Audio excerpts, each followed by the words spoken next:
we need, yeah. Man, I got it, wow. Hey everybody, welcome to another edition of Box Seats. This is the show where we talk about sports with comedians. Let's get ready to get the show started. As we wait for the comedians, my man, filmmaker Jason Hayes in the building. Jay, how you doing, sir? Hey, what up, Frank? It's all good, brother. And great to see Amir Sealy is back to join us. Amir, how you doing, sir? I'm good. Thank you for having me. What's going on, Jay? Hey, what's up, Amir? No bean pies today, though, dog. Damn. He's selling donuts today. Hey, he making that money. He making that selling money. Xerox machines. Yeah, he making that money. So while we wait for everybody to join the show, man, let me first talk about something that I absolutely thought was very interesting. Jay, I'm gonna let you go first, man. We got to talk about the other night. We discussed that Venezuela was going to play the United States and the World Baseball Classic. I ended up watching the game.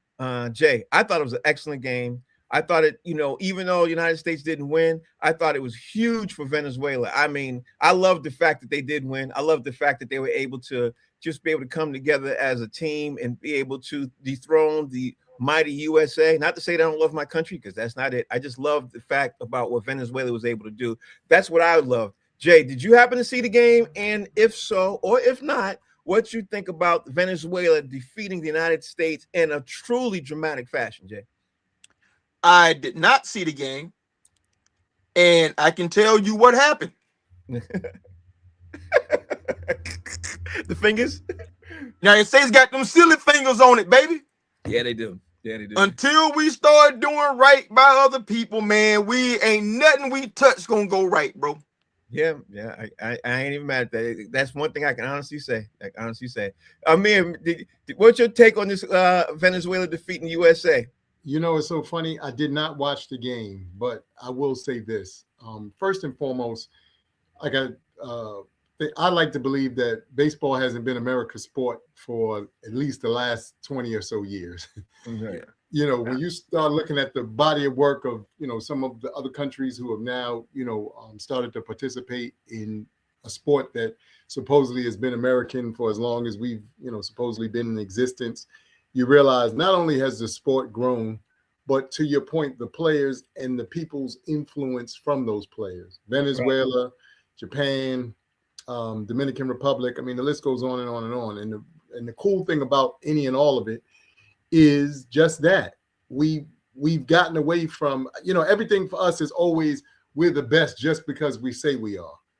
We are no longer doing the work that we used to do to actually prove it. And now it's starting to show up in these spaces.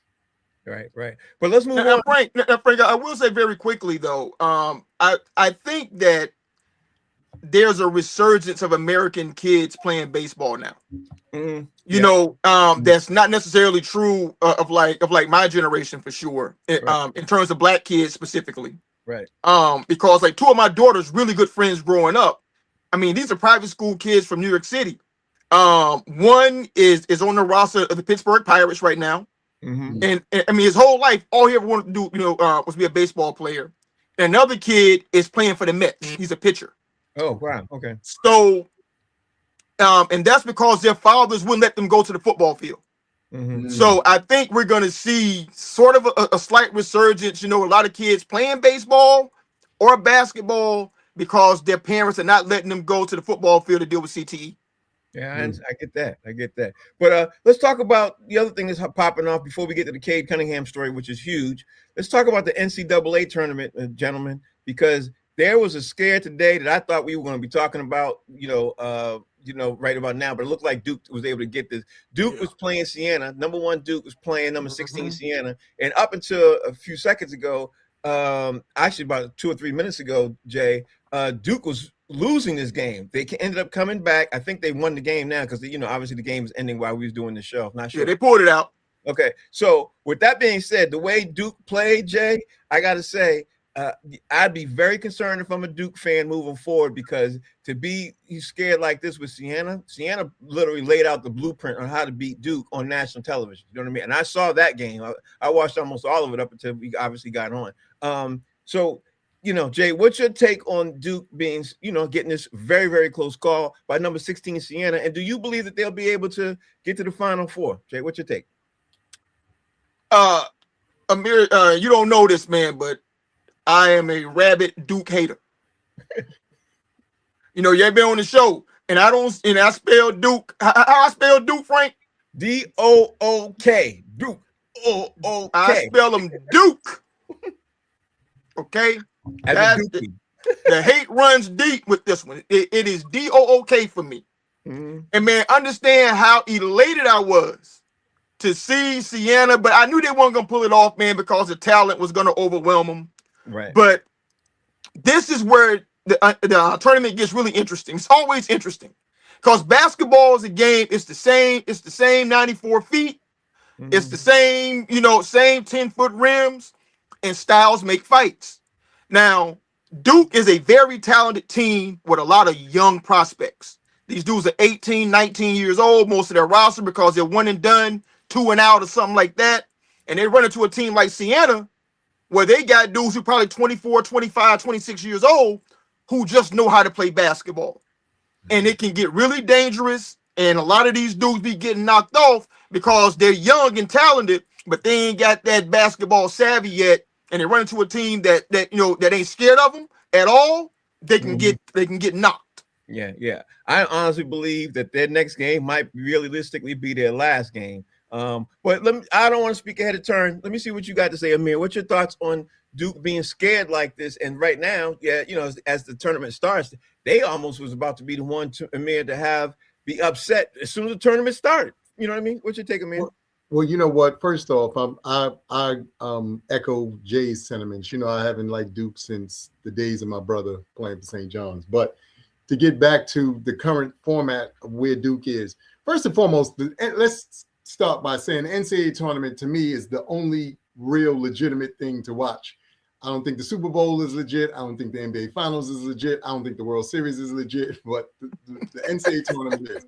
And the reason why I feel like it is because, to a point that Jay just made, first and foremost, you were talking about kids or young men who actually either understand the game and are playing as such, or kids who are just playing off adrenaline and the excitement of this possibly being the only moment that they ever shine. Mm-hmm. We have seen, multiple stories of, cats that have gotten together 30 years later because they've had this one shining moment, as they always play at the end of the tournament. Right. But for a team like Duke, North Carolina, Kentucky, any of these schools, we have been so in love with the programs and, all of these years.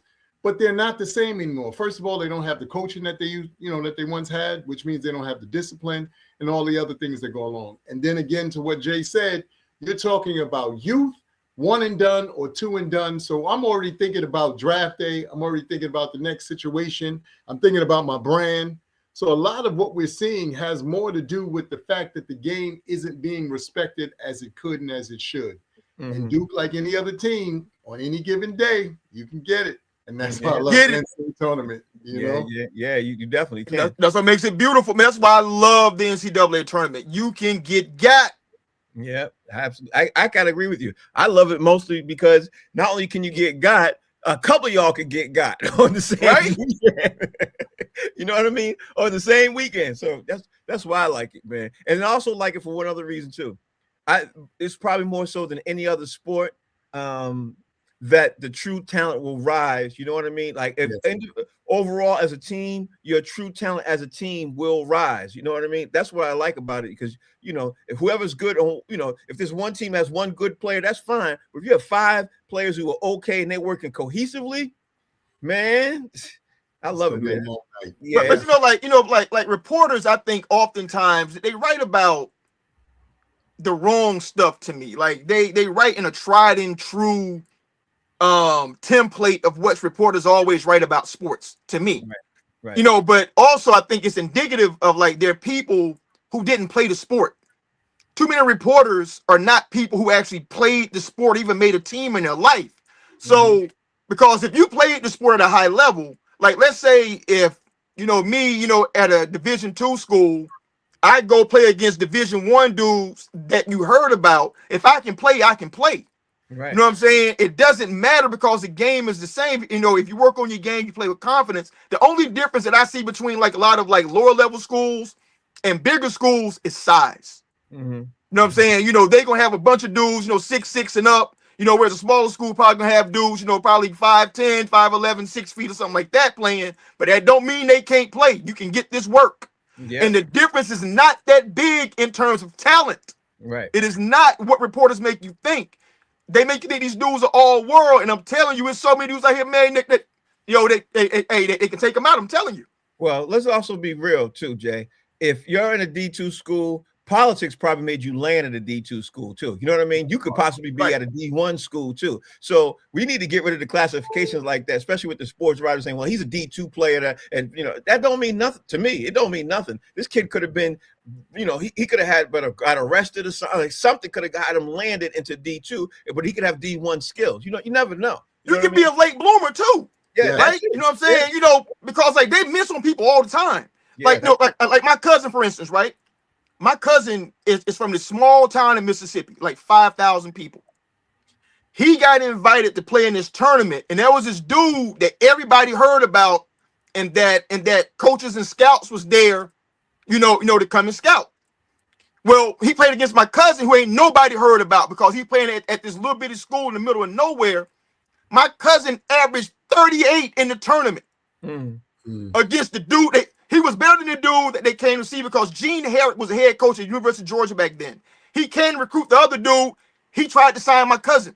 Yeah. And the only reason my cousin didn't go to UGA was because Gene Herrick got fired and Tubby Smith didn't know who he was. So he wound up going to Southern University, 4-year starter. He's a head basketball coach in high school right now. I'm just saying, you don't know who's good and who's not. You just know who they're talking about. Yeah, that's how it usually goes. It's definitely how it goes. All right, so let's move on to the other big topic, Jay. We got to talk about this. I was trying to wait till my man came in, but he's suffering, so he probably is going to listen. But D. Jones, man, he going to duck us today, man. You know, D. Jones is suffering today. He's probably at the hospital right now. You know, watching, seeing what's going on. Yeah, he's doing that. But Detroit Pistons star Cade Cunningham got diagnosed with a collapsed lung. The news broke and came out of nowhere. Like, I didn't expect to see this at all. Yeah, you know what I mean? It's not like he got injured on the court and everything else. We saw this and everything else. I got to say, Jay, this is one of the most shocking news things that I've seen. And I got to say, too, it's extremely bad because it happens at the wrong time. It's March. We were 15 games away from getting ready to go into the NBA playoffs. So let me ask you a couple of questions, Jay. First question is, how do you think Cade is going to be? You know what I mean? Like, what's the level of seriousness you think is going to be? And do you think this is going to affect their seeding as it comes down to, you know, obviously going into the playoffs? I mean, you don't know, man. I mean, you know, a collapsed lung sounds like something that's pretty serious, but at the same time, I don't think it's as serious as like most other things can be. Most people seem to recover from it pretty quickly. But the only instances that I've heard of players getting collapsed lungs, you know, recently has been like them getting some kind of injection. Right. You know what I'm saying? They get some kind of injection, you know, for pain, and the trainer or the doctor misses and hits the lung and causes that. So I've been trying to find out how he got it. Nobody's saying how it happened. Right. Did he fall? Was it a fight? Was it whatever? So if they ain't saying that, it makes it seem like, you know, it might be what happened. You know, who was the quarterback who was getting injected and they collapsed his lung last season in the NFL? I'm forgetting who it was. That's the backup QB, the black dude, the black QB. Oh my goodness, Tyrod Taylor. There you go, Tyrod Taylor. Tyrod Taylor. He was getting an injection. They collapsed his lung. I would bet good money that's how TJ Watt lung got collapsed. You know what I'm saying? So I'm wondering, you know, if Cade was getting some kind of, you know, injection, you know, for pain, and they collapsed his lung. So hopefully, you know, he'll be back. Man, basketball is tricky, bro, because conditioning is everything. Yeah. Like if you miss a week, let alone 2-3 weeks to come back, you know, I mean, to have to get back to pace, man, that's tough, man. Okay, so now the other question I asked you was what you think about their seeding and will their seeding be affected as we move into the playoffs? It might, man, because Boston's hot right now. Boston's hot. Cleveland ain't going nowhere. I mean, it seemed like they figured out how to play with each other.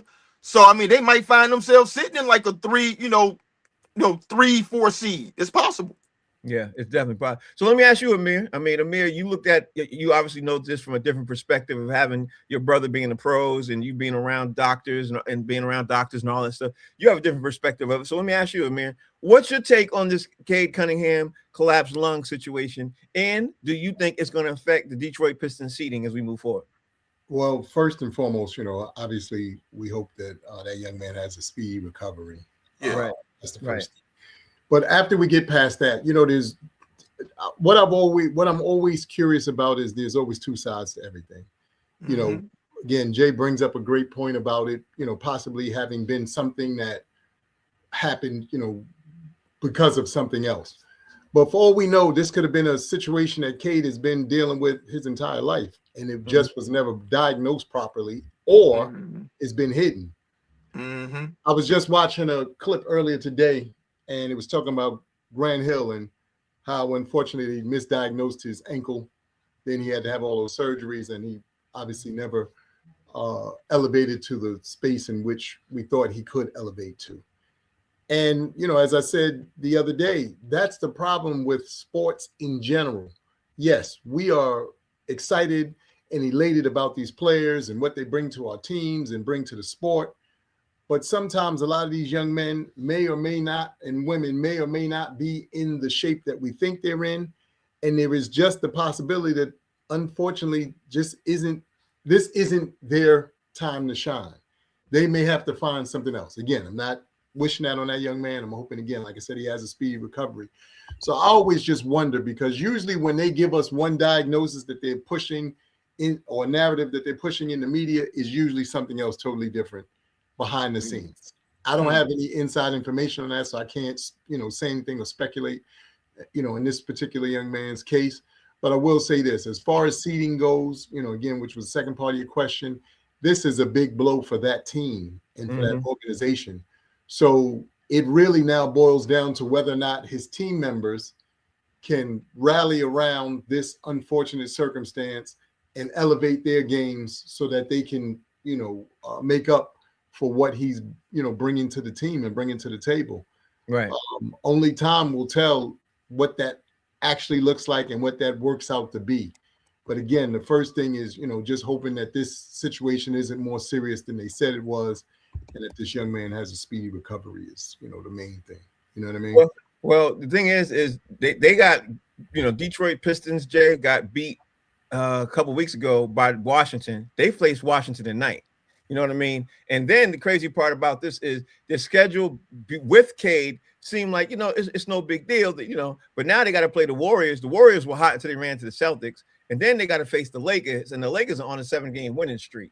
So that's their next 3 games. You know what I mean? Right now. So you got Washington and obviously doing what they're doing. You got Golden State. Golden State, they play rough. You know what I mean? They put their work in. And then you got the Lakers. That's 3 games that could be 3 L's. That's why I wanted to figure out like where this is. But Jay, I'm sitting here trying to figure this out, Jay. You know what I mean? What you get you get one of the last words, and Amir get one last word about the schedule, the way it's looking out as it unfolds. I mean, I think all those games are winnable for them. Washington sucks. Let's just call it what it is. And when they beat them, it just happens sometimes, man. Basketball is trick. Like I said, you just have some games where you can't make layups. Like, I don't care what you do, nothing's going to go right for you. And it feels like it was just one of those times, but also it can be hubris. Like they forget that them mans get paid too. They professional athletes too. So you better come ready to play, or you can get your head kicked in. So I think they'll be focused, definitely to win every game. I think all but the Lakers game is like almost like a dub for them, to be honest. Just overall talent wise. And the Lakers, I think, are ripe to be beaten by them too, because they can't defend anybody. That's right. Amir, you get the last word on that. Let's stop it. What's your take? Well, I think that, again, yes, all those games are winnable, but, we're talking about other teams that also, they're playing for their pride. The Lakers are playing for their pride right now. The Golden State Warriors are playing for their pride. The Wizards, like you said, they may or may not be playing for their pride. Might be playing for a lottery pick at this point. But the point is, when they lace up and those lights go on and that the tip off happens, it's anybody's situation. Just depends on who wants it more. And that's why I said it's really going to boil down to, can those guys in that locker room come together and say, look, we don't have this young man right now, but we got to, pull together as a team and do what we need to do to win. All right. Sticking with the NBA, Jay, I saw another news item that kind of jumped off, the paper to me. Giannis Antetokounmpo wants to play.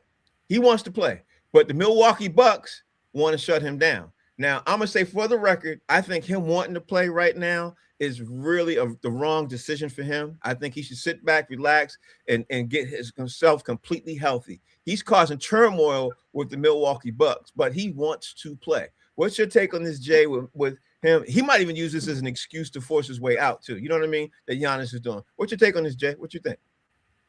I had to pull it up real quick because I wanted to see. Milwaukee is currently 11th in the East. Yep. Mm-hmm. So I don't understand why you want to come back, because you're not going to make the playoffs, man. Hell, you ain't just gonna not play in. Yeah, you ain't gonna make. And even if you make the play in, you're probably not going to win that, right? And and should you win that, that means you probably going to be playing the number 1 seed, whoever that is, which means you definitely not going to win that one, right? So what are we playing for?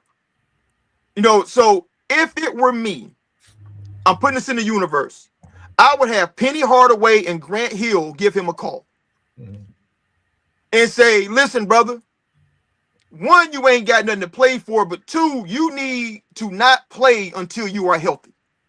Penny Hardaway said himself that had he just rested, like had he not come back as soon as he did to play the way he did, like had he just taken the rest of the season off, his career is completely different. But he messed it up so bad that it could never get repaired after that. Same thing with Grant Hill with the ankle. So let's let these dudes, man, who had their careers really ruined by coming back too soon, and they had something to play for. Dude, you're not going anywhere. Just sit back, take your money, and wait for your trade to happen next year.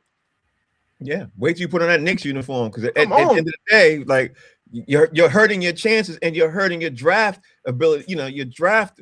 What's the word? His trade value. His value. Your trade value. You're hurting your trade value. Amir, if you are the Milwaukee Bucks and he's not listening, what recourse can you say to help him listen? What can you do to help him listen? What's so funny? Again, it's amazing how in this day and age we have these catch-22s, and by that I simply mean this. For those of us who have been diehard fans of the elder years of what basketball has look like, this is what players used to do. In some cases, They used to play hurt, they used to play through pain, so forth and so on. Granted, like you said, they're at 11 or whatever. Maybe in his heart of all hearts, he doesn't want to go out with the ideology or the energy of saying, I didn't give it everything I could personally to see what, could happen. So let's give him that. With that having been said, I agree. He should rest, though. He should allow himself to totally heal up and to come back as his, with his God-given ability as a fully healed, young man or a fully healed player. The problem is, in this day and age, and because of social media, we have what we have, which is these guys trying to, play both sides, or at least quell both sides. So if I sit out, I'm selfish and this and that and the third. But if I play, I'm hurting everything that I've built to this point. So he's almost in a non-winning situation to speak of. But the reality of it all is it has to boil down to him and him saying to himself, again, what's the long-term effect of this? Right. Is this, is this immediacy something that I really need to, have on my resume and so forth and so on? Or do I need to think about how much longer, 1, I'm going to play, and then 2, what does that look like? Because as you both, shared, Penny Hardaway, Grant Hill, Roy, what was the Roy Jones? Brandon Roy. Brandon Roy. I mean, the list goes on and on for gentlemen who we've seen seemingly have, what appears to be a simple situation, but because they didn't allow themselves to heal up, it's turned into something far worse. Yeah. So I would suggest to him that he, sit the rest of the season out. But again, it could be his pride on the line at this point for his, from his own standpoint, having nothing to do with the team, having nothing to do with the players, just, how he feels about the game and what he wants to do. Well, then hey, Frank, real quick. Not only are they in the 11th spot, the 10th spot is 7 games ahead of them. They're 7 games behind Charlotte. So I don't understand what you're doing. You're 7 games behind 10th. Right. What are you coming back to do? Yeah. So, Jay, let me piggyback off of that because before I wrap this up, I'm going to even ask Amir this too. Before I wrap this up, how this thing plays out, does this affect Doc Rivers? Listen, I don't know. Listen, I think Doc got some Diddy tapes on the NBA. I can't justify Doc having a job anywhere right now. Like, I think the average fan would be upset if they saw Doc bagging up popcorn in the arena. You know what I'm saying? Because that's how terrible he's been as a head coach. Like in recent years, I mean, think about like his last 3 stops. They did nothing. Clippers did nothing. Philly did nothing. And he Milwaukee, they ain't doing nothing. So, I don't know why they brought Doc in. Maybe they just like the name. I don't know, man. But they have not done anything since he's been there. And Giannis sitting out or playing doesn't affect Doc one way or the other because I think Doc should be out of there. I think this is what I don't know how you guys feel about this, but I think the minute Tom Thibodeau left, Doc's career went south. That's what I think. You know what I mean? Yeah, I think Tom Thibodeau might have been the genius behind when Doc was winning. You know what I mean? That little bit of defense for sure. Yeah. So I would ask you, Amir, the same question. Like, what's your take on this Doc Rivers situation? And do you think, because Doc Rivers, according to reports, is riding the fence on this. He won't say one way or the other of what Giannis should do. Well, again, Doc Rivers, old school. See, again, one of the caveats to all of this is Doc Rivers comes from, the era and the era of physicality. Remember, we're playing in this new era where, dudes is able to, skate by and do all kind of fun stuff. Doc's from the era of physicality. So in his heart and his mind, there's probably that, sitting there somewhere going, well, why aren't you playing? I mean, like you said, yeah, we're not going to, maybe make the playoffs or whatever the case may be, but I come from an era where we played, hurt or not. The other part of it, and this is, just my take on this, you're right. Doc Rivers probably hasn't done anything with his last few stops. But you know what?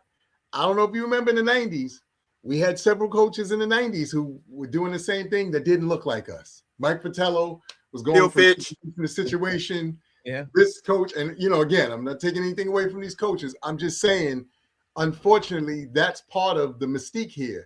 We are now in an era where we have these black coaches. And I think there are some other black coaches who probably deserve, more of an opportunity? No question. But names always kind of mean something. And Doc Rivers does have championship pedigree, good, bad, and indifferent, based off of one of his stops. So they're always going to nod towards that versus somebody who may or may not have, championship pedigree and all the things that go along with it.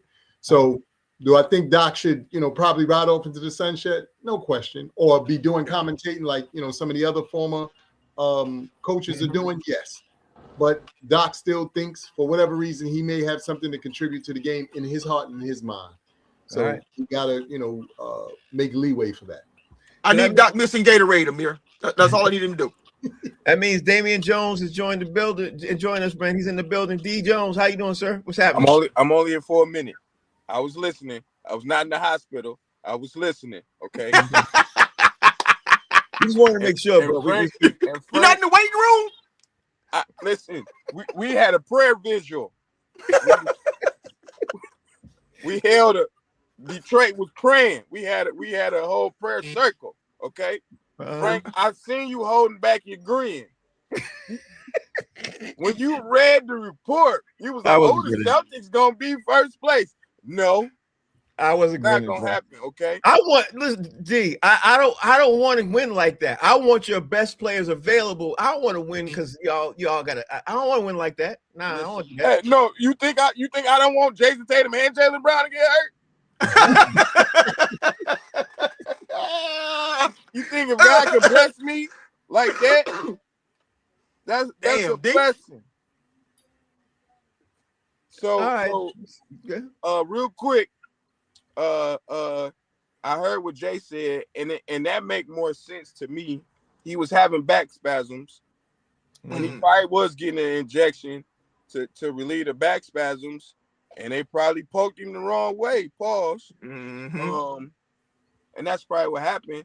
I still think we got some difficult games coming up. Not a murderer's row of games, but we got some difficult games coming up. You said we lost to Washington a month ago. We beat Washington 2 days ago, and Cade got hurt in the first quarter. We beat him by 25. So I'm not worried. JD about to step up. Coaching is gonna be a big deal, big issue. Pistons still gonna be okay. First or second seed. Punctured lung, Atari gun, or Shinobi 1.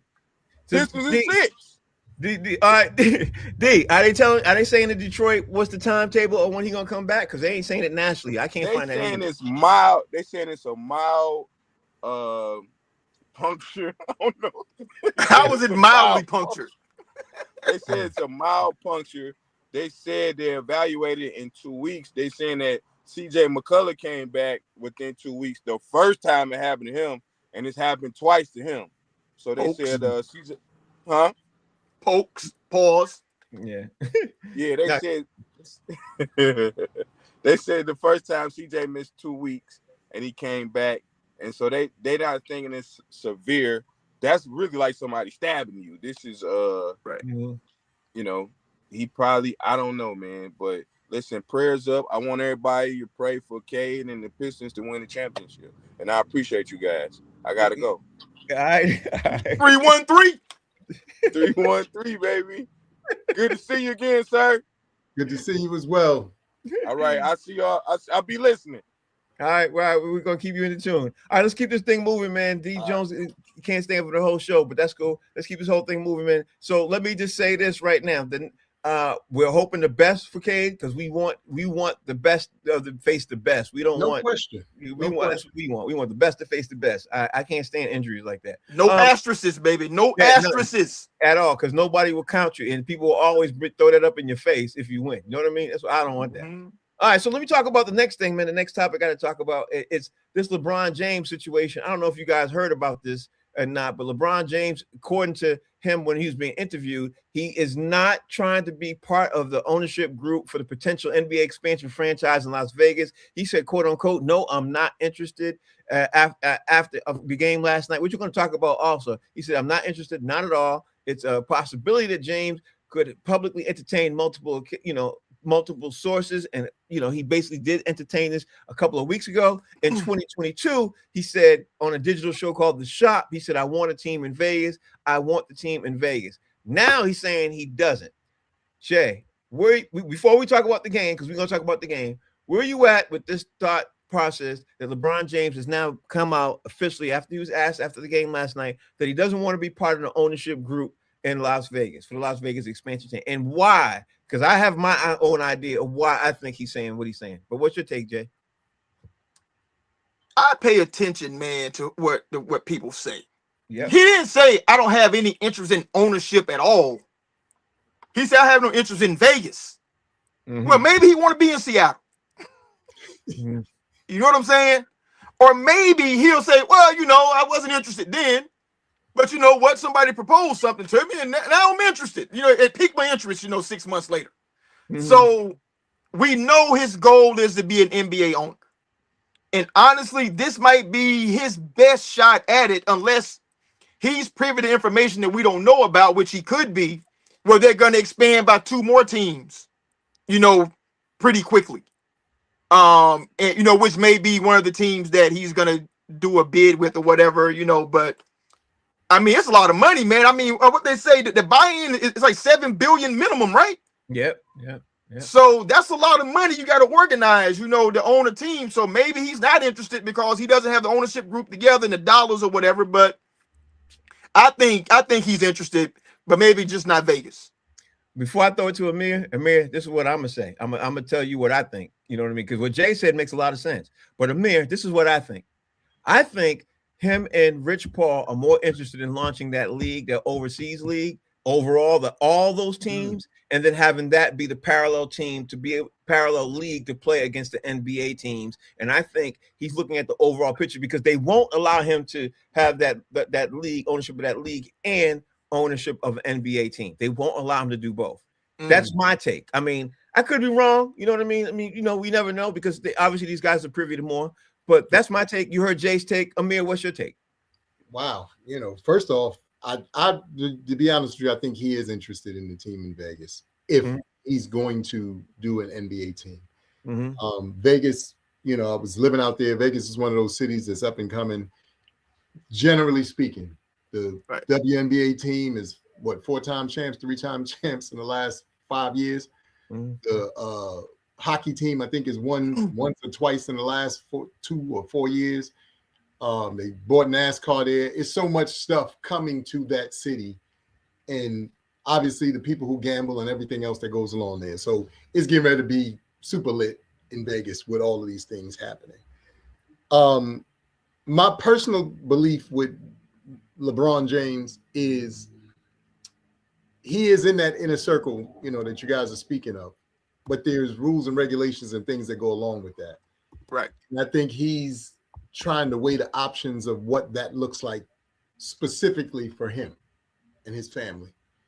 I'm not going to get deeper into it than that. I will, leave it at that because I do think that there are other things going on behind the scenes. There's something you said, Frank, that they can't, it won't come to the forefront until it comes to the forefront. We have, in the last few years, especially where sports is concerned, and entertainment for that matter, seen some interesting things that have transpired. And then all of a sudden, this person or that person is that person. And you're like, wait a minute. That's interesting. That's all I can say about that, because I do feel that those things are always at play when we see a lot of these things starting to come to fruition. I think that LeBron, from a business standpoint, and obviously with all that he's done, in and including still probably not even having spent the Nike money that he got when he was 18. Nope. You know what I'm saying? He his business acumen, and his guy Rich Paul, who obviously has tremendous big business acumen as well, and Maverick Carter, just making those kinds of solid moves that hopefully will not put that man in any kind of jeopardy once his playing days are over.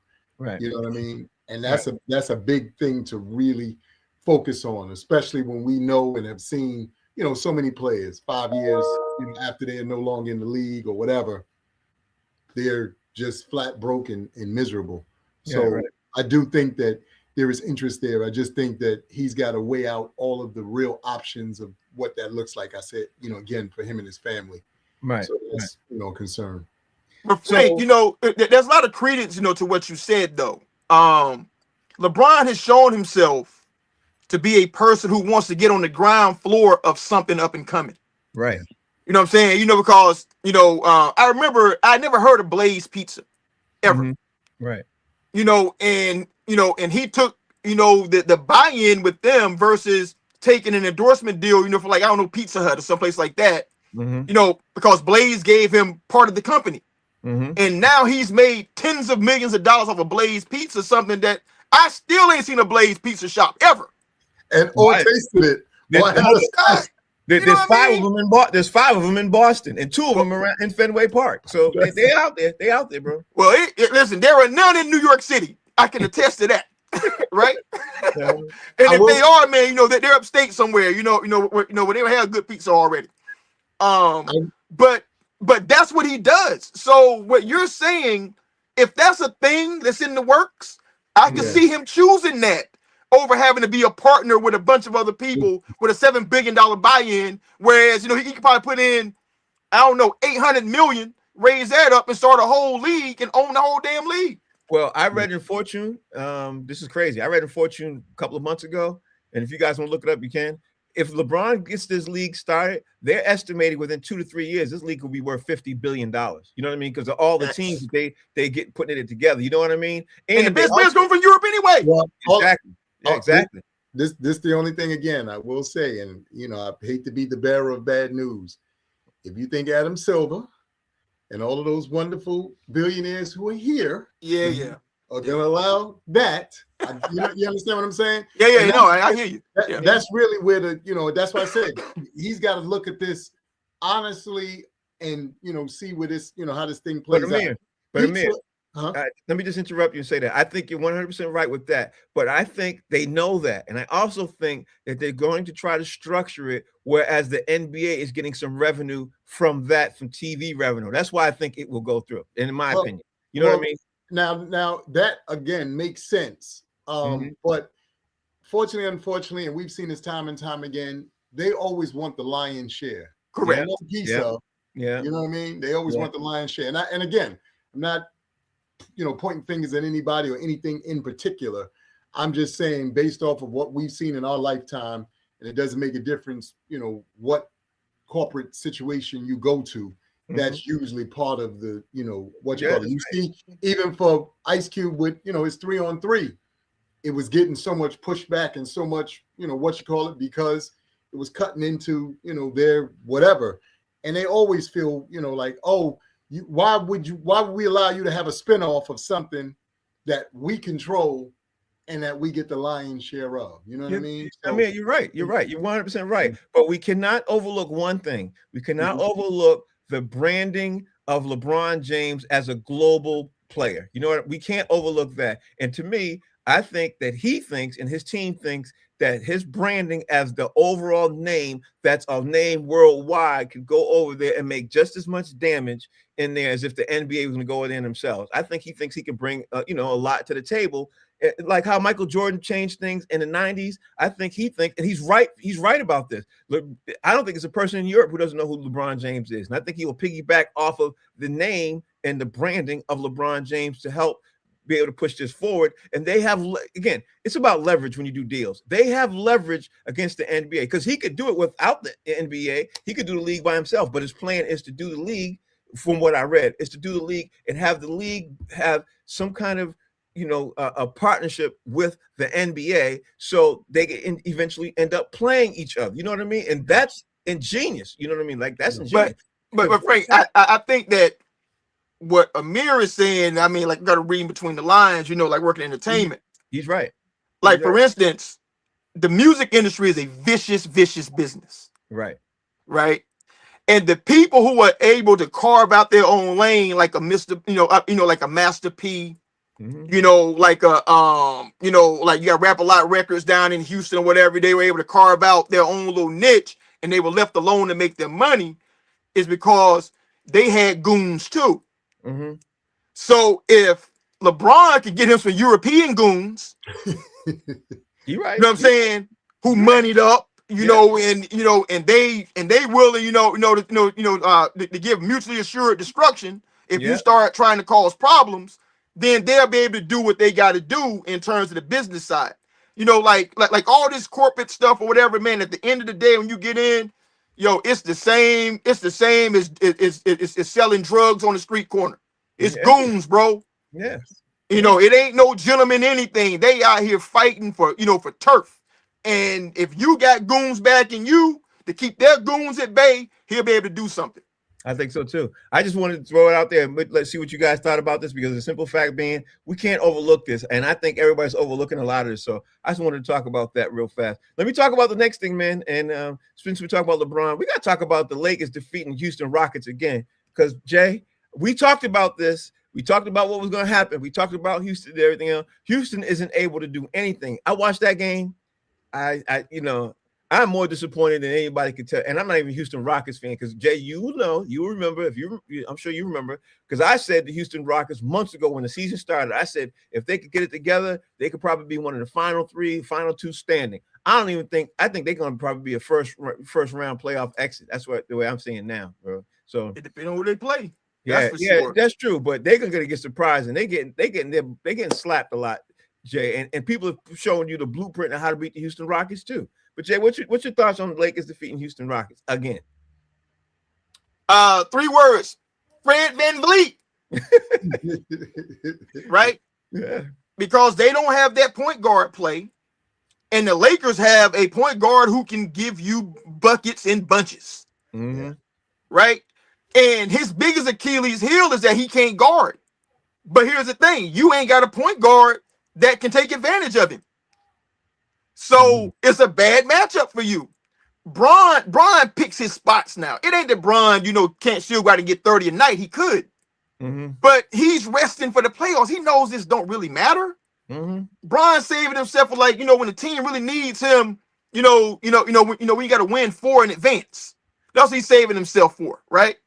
So Bron's sitting back, and as long as Bron can sit back and go get 17, 18, take 6, 7 assists, 8, 9 rebounds, and Luka can go get 40, and Austin Reeves can go get you 20, 25 to 30. They're gonna be hard to beat. So Houston is in trouble, man, because they don't really have any legitimate scoring outside of KD. Right. And KD came to league. What was it? 2006. So I mean, it's like almost like 2008. I think it was. Around 2006. Around that time, he's 37 now. So he's 37, yeah, exactly. You know what? Yeah, about 20 years in the 19 years, right? Yes. Yeah. So you got all this heavy load on KD, and Bron got to do that with the Lakers because Luka doing that. Austin Reeves is doing that. And honestly, the difference in the game to me was KD ran out of gas, and the supporting cast didn't give him enough scoring support for him to be able, to stay sharp for the whole game. And I agree, Frank. I mean, depending upon who they get matched up with, it could be an early exit for them. Yeah, it really could be. But now, let's flip the script real fast. The Lakers are now on a 7-game winning streak, man. They're playing much better defense. Even though what Jay said, they are known for not playing defense, but the last 4 or 5 games, they've been playing defense, and the way it's being listed as, they jump like 15, 20 spots defensively and throughout the NBA. So we can't overlook the fact that the Lakers are finding a way. And people are also now, believe it or not, saying JJ Redick is putting together a coaching clinic. I ain't seen that yet. You know what I mean? I don't want to say I ain't seen it yet, but that's the word out there amongst the circles of the NBA. So, Amir, are we not looking at the focus of the Lakers too much, or are the Rockets that bad? What's your take, Amir? I think it's a combination of both. I think the Lakers are better than we've imagined them to be, and I think Jake, hit the nail on the head. For so long, and nobody, we don't talk about this generally speaking, in pockets here and there. LeBron has had to be what KD is for the Rockets right now, which is everything. I got to carry the load. I got to play D. I got to, keep us up. I got to, make sure if we go down, I bring us back up. That's a lot to carry for any one player. You know what I mean? Let alone 37-year-old. And let alone for 37-year-old. And again, as I shared with y'all, when you look at the league as a whole, you're talking about cats who are in their early 20s in some cases and so forth and so on. And to have to run like that. The other thing, and this is, one of the things that I find funny, but KD is going on record saying it. He just likes to play ball. Right. I've never heard nobody say KD doesn't have a killer instinct and he's not a this and he's not a that. The man just goes out there and he knows how to put that ball in the basket, given the opportunity to do so. Yep. I would definitely say that. The other members on that team, there are guys who act tough, meaning there's moments when, bumping our chests and doing certain things, but it's not consistent enough, nor do they have the basketball acumen seemingly at this time to live up to that. So what you're seeing is a moment where you might get a block or you get a steal, you go down, you get a dunk, and you're excited. You're still down 10, so I don't even know what the excitement is about.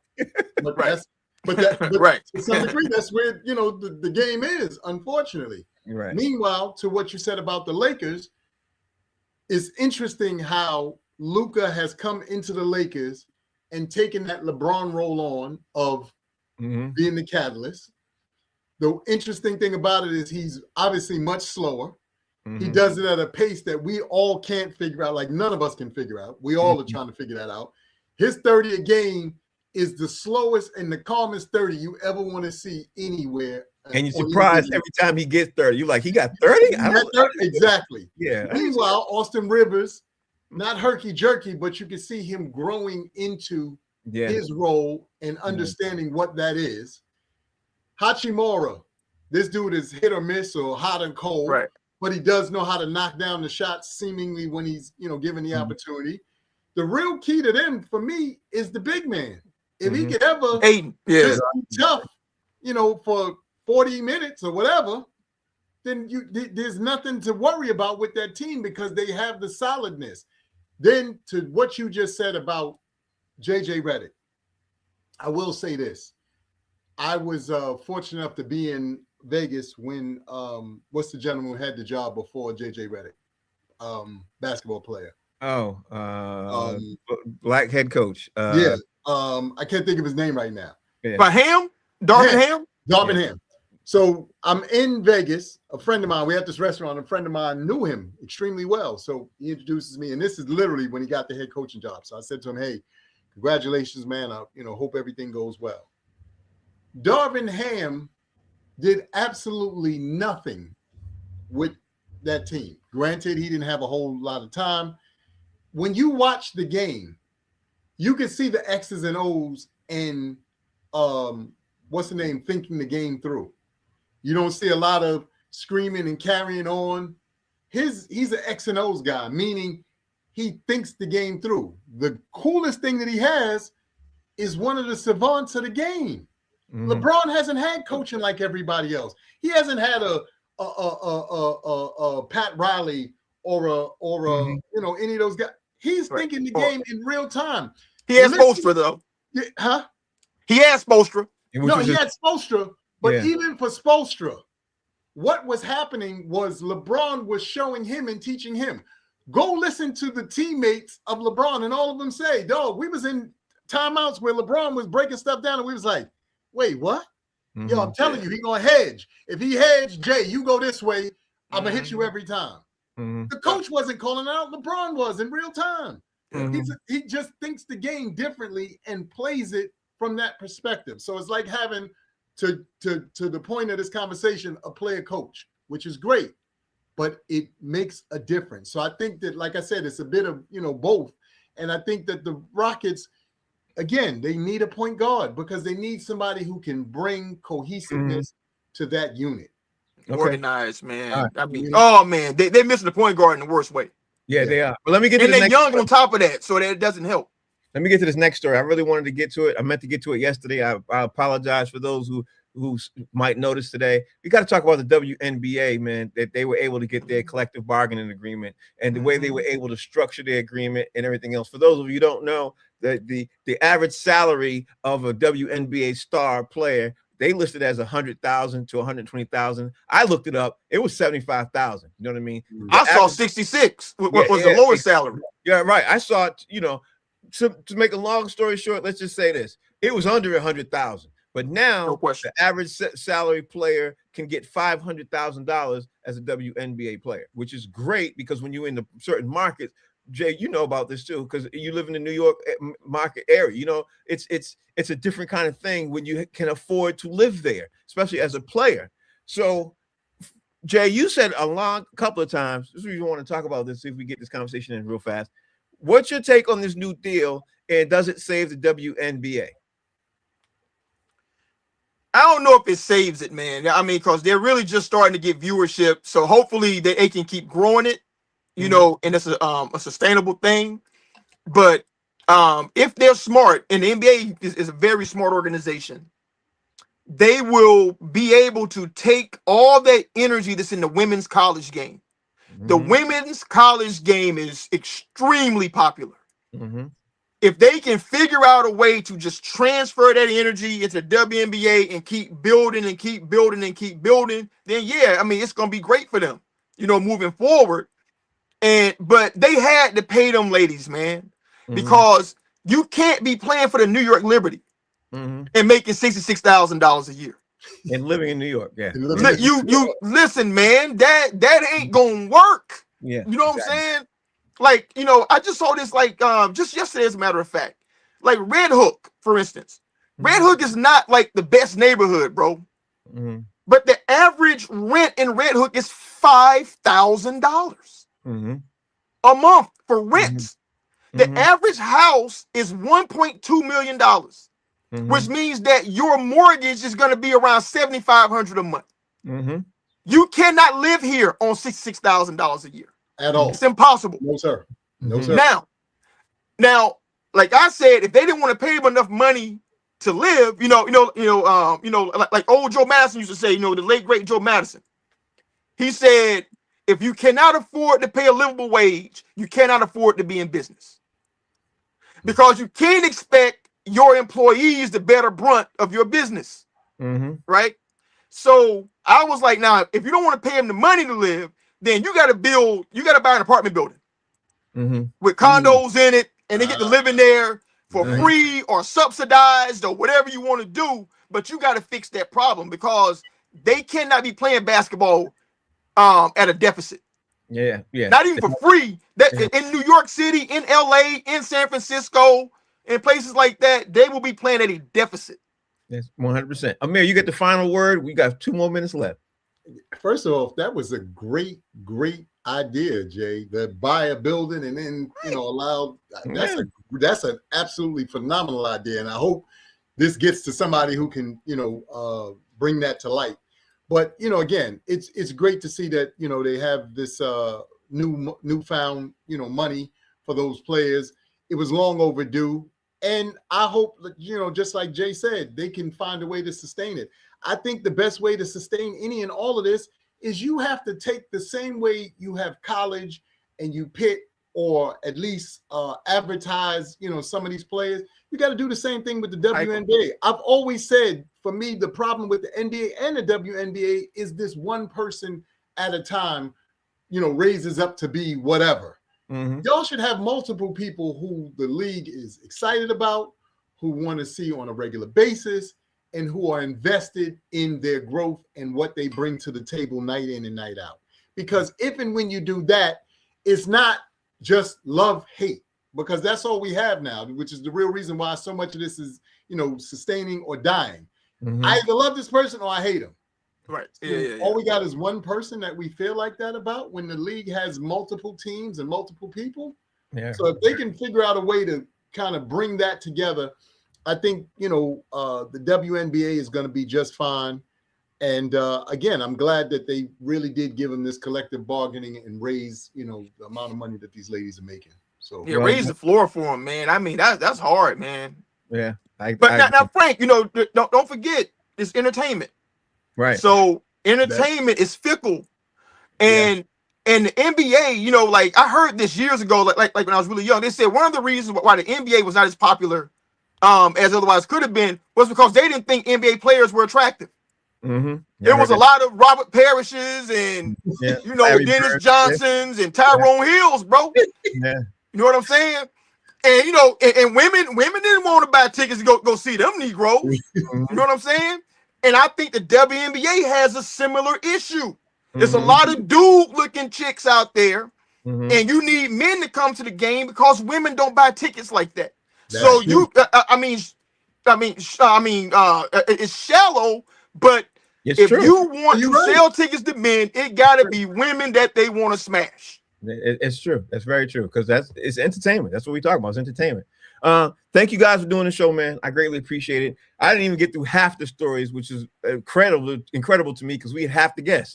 You know what I mean? Right. We had half to guess, but we had such a great conversation. Tomorrow's show, we got to finish talking about some things in the NBA. We got to talk about some stuff that jumped off in the NFL, because Minnesota Vikings are in the news, the Eagles in the news, and of course the Miami Heat's in the news. We got some stuff to talk about, and of course we got to talk about the rest of this NCAA tournament that's happening tonight and sometime tomorrow. So by the time we tune in tomorrow, Friday afternoon at 5 p.m., we're gonna have a great show with that again too. We're gonna also be begging Amir to see if he can join again tomorrow too, because great conversation. Thank you guys for watching the show. We greatly appreciate you. Amir, tell everybody out there how they can follow you. A-Rock Sealy on Instagram, Amir Sealy on Facebook. Thank you, Amir. And filmmaker Jason Hayes, tell everybody out there how they can follow you, bro. Follow me at JD Hayes over at Fanbase, the Black Folks site. And thank you all those people who are watching, because I couldn't believe the numbers of all the people who are watching today. I greatly appreciate you. And thank you all for sharing. We appreciate all that. We'll be back tomorrow, Tomorrow is, of course, Friday. We're hopefully going to have some comedians because we're supposed to have comedians. This is what the show's about: comics talking sports. We ain't had none today or tomorrow. We had one today. We had one. Briefly. We'll talk about that, all that stuff tomorrow. Name of the show's called Box Seats. I'll see y'all later. Peace.